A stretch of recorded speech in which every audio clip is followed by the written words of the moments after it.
Lettini, armadietti, scrivanie, attaccapanni e sedie, in tutto 150 pezzi. È il bottino sequestrato dai carabinieri del NAS di Palermo lo scorso 30 marzo nel corso di un blitz negli uffici del provveditorato ed economato di Viale della Vittoria dell'azienda sanitaria provinciale di Agrigento, ma anche nei locali sanitari di Favara e in alcune dipendenze dell'ospedale San Giacomo d'Alto Passo di Licata.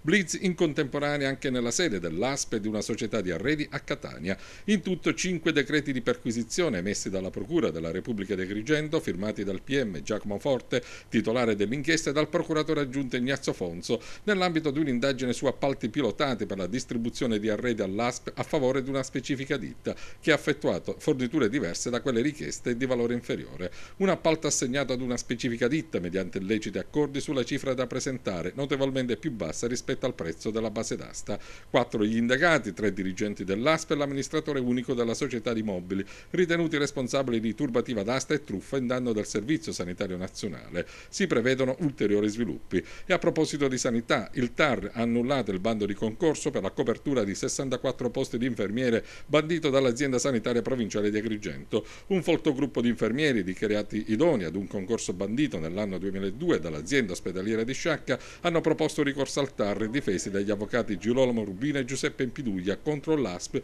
per l'annullamento del bando del concorso. I due legali hanno sostenuto la tesi secondo cui, in presenza di una graduatoria valida ed efficace, vi sarebbe stato un obbligo di utilizzazione della stessa graduatoria per la copertura dei posti vacanti e disponibili, con conseguente illegittimità del bando di concorso, tesi accolte dai giudici amministrativi, e pertanto, per effetto della sentenza, l'azienda procederà all'assunzione dei ricorrenti per la copertura dei posti vacanti e disponibili di collaboratore professionale sanitario e infermiere.